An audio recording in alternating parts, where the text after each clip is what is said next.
Chega a ser assustadora, na verdade bem assombrosa mesmo, amigos e amigas, a maneira como a Rússia está intensificando suas ações em várias frentes, tá? Não somente lá em Kursk, né, também no Donbass, mas em Sumi também, em Kharkov, Zaporizhia, aquela frente ao sul, ali na parte sul de Donetsk, né?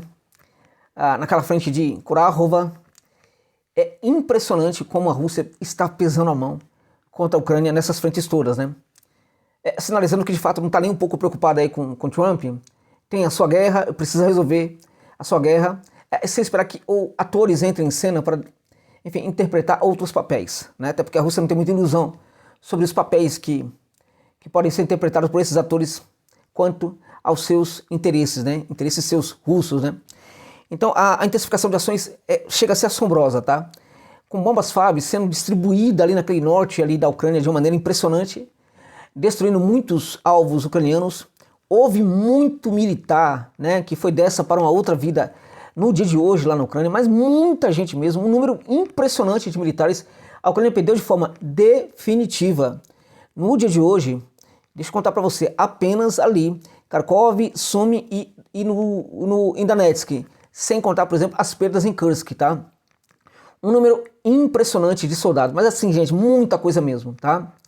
Então, as reservas ucranianas, elas mal se formam e elas estão sendo destruídas completamente pelas Forças Armadas da Rússia. Bomba FAB, né, o DAP, que caíram hoje aos montes, né?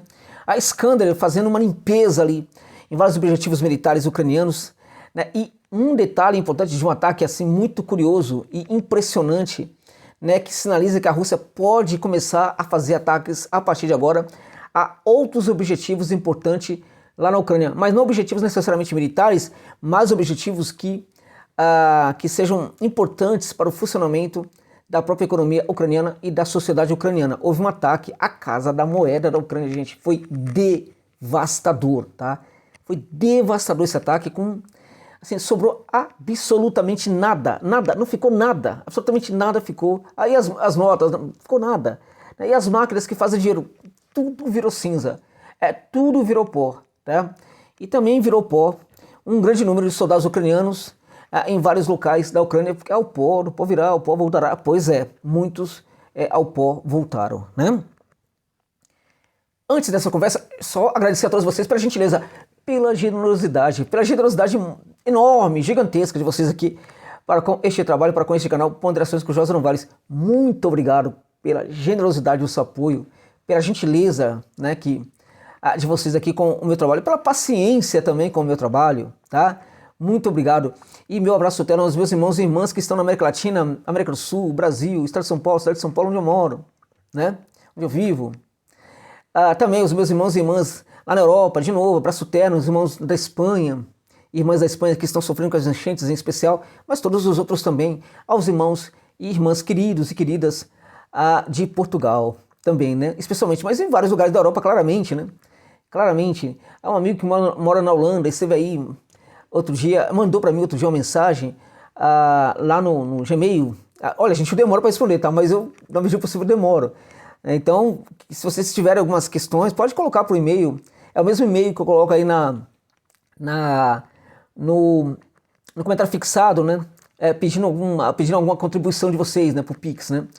E ele falando, eu tô aqui na Holanda, eu gosto muito dos seus vídeos, tal. Você nunca mandou um abraço pra Holanda, eu tô mandando um abraço pros meus amigos holandeses e holandesas, né? Lamentando muito o governo, né, da Holanda, né? Que sionista, né? Que falou que foi ataque, enfim, preconceituoso, racista contra, pelo amor de Deus, contra os hooligans do Macabeus de Tel Aviv, né? No jogo, pelo amor de Deus, né, não teve nada disso, não.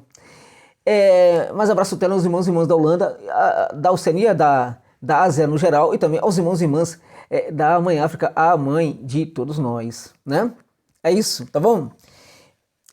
Na proximidade de Taretsk, né? Que é uma localidade em que temos ainda enfrentamento entre as tropas ucranianas e as tropas russas, um ODAP de 500 quilos, tá? Destruiu um ponto, né, um ponto de permanência ali de operadores de drones FPV das Forças Armadas da Ucrânia, tá? Os militares russos simplesmente destruíram esse local, tá? da Ucrânia, né? Simplesmente destruíram, tá? Não sobrou absolutamente nada neste local aí, em que estavam os operadores de drones, e eles também, né, não estão mais, né, presentes entre nós neste mundo, e também uma quantidade gigantesca de drones que estava ali naquele local, tá? As posições ucranianas têm sido atacadas de maneira brutal pela aviação russa, tá?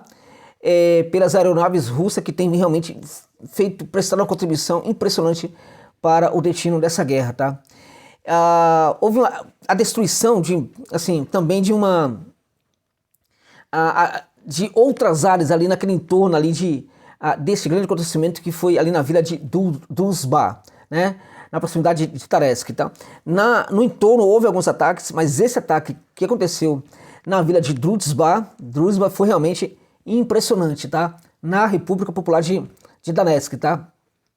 A inteligência russa, né, identificou ali a localização, né, deste alvo e prontamente transmitiu ali para a aviação a informação que jogou lá uma bomba ODAP-500. A ODAP, diferentemente da FAB, ela solta um líquido antes de cair no solo e aí gera uma explosão, né? Explosão devastadoras, tá?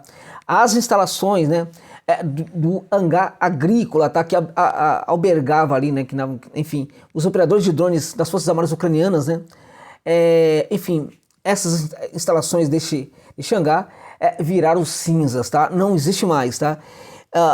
Esses drones são importantes, né, para a Ucrânia. Esses drones, né, de FPV, eles seguraram muito a situação da Ucrânia quando faltaram os mísseis, quando faltaram outras armas, né? A Ucrânia se utilizou muito desses drones, inclusive teve muita vantagem contra a Rússia no front, quando a Rússia ainda não entendia como lidar com esses drones aí. A Ucrânia ainda fabrica muito desses drones, tá? Fábricas ocidentais foram implantadas na Ucrânia para a fabricação desses drones, algumas fábricas que ficam completamente escondidas, que funcionam apenas para a fabricação desses drones, né? Elas vêm sendo destruídas na medida do possível, e esta era muito importante, tá? Essa fábrica que fica em Druzhba, ali na vila de Druzhba, ali perto de Taretsk, era uma das mais importantes, tá? Então não sobrou absolutamente nada, tá? Uma série de outros ataques aconteceram também em diversas regiões da Ucrânia, tá? Mas houve este ataque aí, que foi muito curioso, que foi ao Banco Nacional Ucraniano, tá? Foi por volta das 3 horas da manhã, tá? Quando os drones russos, Geranios 2, eles mesmos, né? Que são um terror para a Ucrânia também, atacaram esta que é uma das principais instalações aí monetárias da Ucrânia, tá? O Banco Nacional Ucraniano, tá? Este impacto resultou num incêndio que danificou gravemente a infraestrutura bancária do país, né? Muitos especialistas falam que esta instalação atacada era uma das mais importantes para o sistema financeiro da Ucrânia, tá?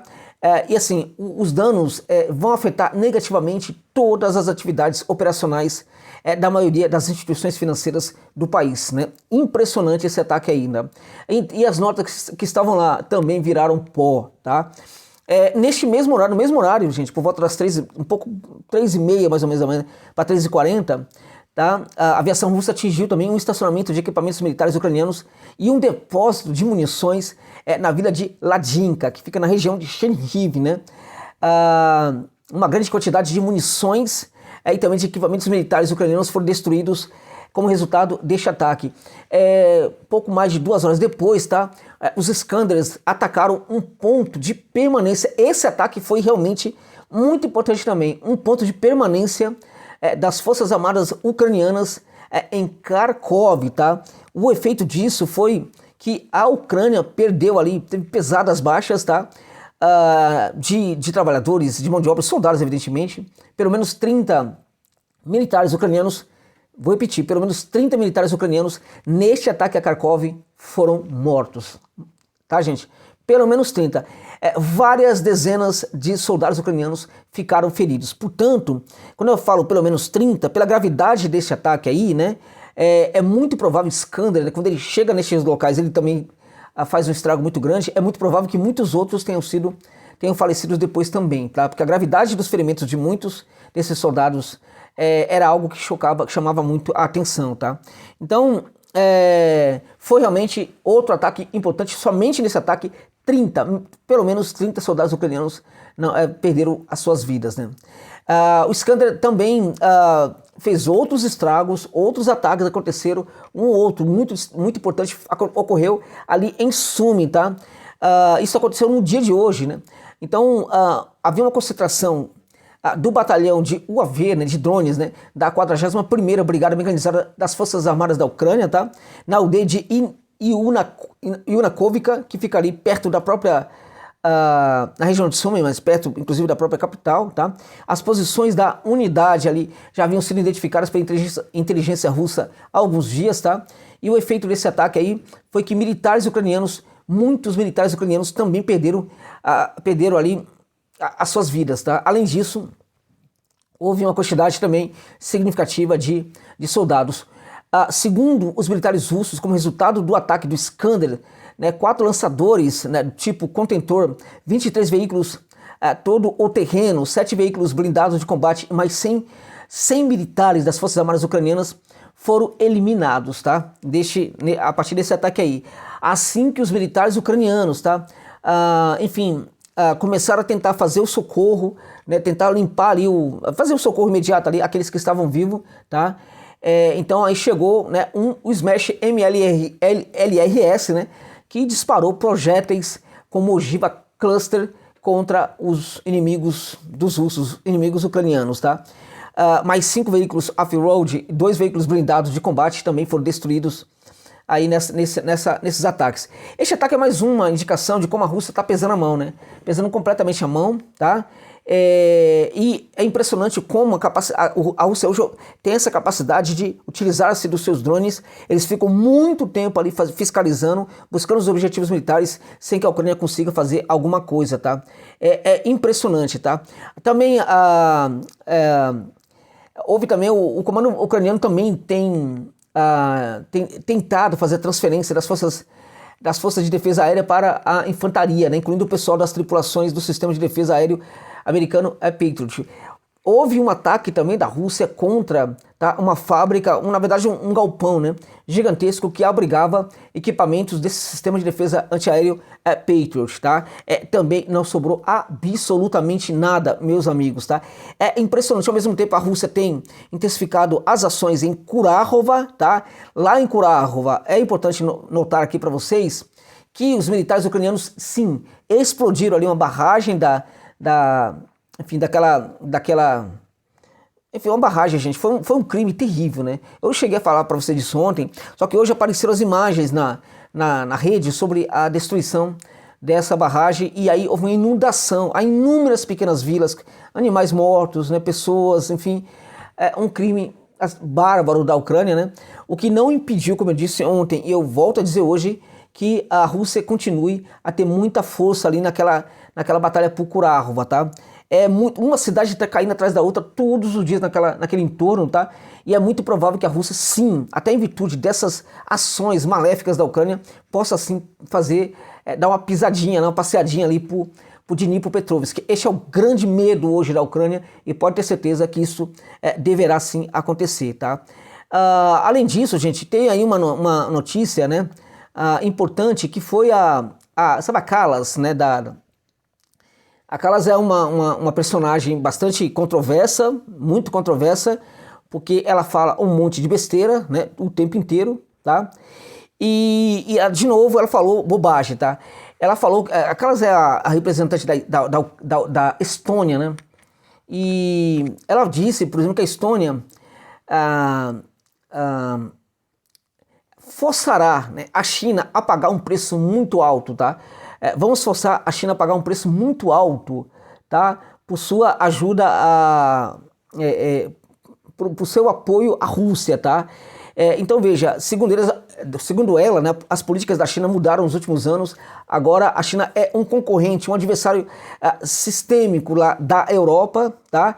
E o apoio à Rússia é o que ajuda a Rússia a vencer, ajuda o inimigo da Europa, que é a Rússia, né, a vencer a guerra lá na Ucrânia, tá? Sem o apoio da China, a Rússia não será capaz de continuar o conflito na Ucrânia, pelo que a China também deverá sentir o aumento do custo das suas políticas. É impressionante a burrice dessa senhora, né? É impressionante a burrice presente nas lideranças europeias nos dias de hoje, tá? Ela continua falando que a Rússia é o grande inimigo da Europa, gente. Qual é o ponto, qual é a prova, qual é a demonstração disso, né? E que a China não pode ajudar a Rússia, então todo mundo pode ajudar a Ucrânia, mas a China não pode ajudar a Rússia, né? É hipocrisia, é cretinice e é, sobretudo, burrice. É impressionante como uma pessoa formada numa universidade, né, importante, né, que chega a um cargo desse, né, fale tanta besteira como fala essa senhora da Estônia. Como se a Estônia, gente, o que é a Estônia? Não é nada, né? O que é a Kallas? Não é nada. Tá? Você que está aí, provavelmente você, gostando ou não, você conhece os shows, você conhece o Zelensky, muitos de vocês conhecem, sabem que existe o Orbán, né? Muitos não sabem que existe a Kallas, porque ela não é nada. Ela não é nada, como a Estônia não é nada. No jogo geopolítico, o que é a Estônia? Não é absolutamente nada. Nada. A Estônia é tão pouco significativo, tão pouco importante assim como a Lituânia e a Letônia, que se não tomarem cuidado, a OTAN vai incentivar ali, né, a russofobia, as provocações dessas nações contra a Rússia, e se a Rússia reagir, é muito provável que a OTAN deixe esses países brigando sozinhos com a Rússia. Porque eles não significam nada para a OTAN, absolutamente nada. Né? Mas a Kallas disse que a China vai pagar muito caro para ajudar o inimigo russo, porque a Rússia é inimiga da Europa, na verdade. É muita burrice, é impressionante o que acontece com a liderança europeia, o que acontece com a cultura europeia, que hoje tem construído tanta gente burra, gente, sem capaz de um raciocínio mínimo aceitável, né? O que é a Ucrânia? Não é nada, desculpa, a Ucrânia hoje não é nada, né? A Estônia, a Lituânia, não são nada. O que é a Kallas? Nada, absolutamente nada, completamente irrelevante, insignificante no jogo político, tá? Absolutamente irrelevante. Lembra daquela líder da Finlândia, né? Enfim, né? Até ela desapareceu completamente, ninguém mais fala dela, né? Dulcinea, ninguém mais fala dela, né? Essa sem vergonha dessa Dulcinea, essa Kallas aqui da casa, né? Mentira, a Dulcinea é mais importante do que a Kallas, não dá nem pra comparar. A Dulcinea tá aqui, a Kallas você tem que pegar um microscópio pra encontrar a Kallas em algum lugar. É isso, gente, muito obrigado pela gentileza de ficarem comigo neste vídeo até o final.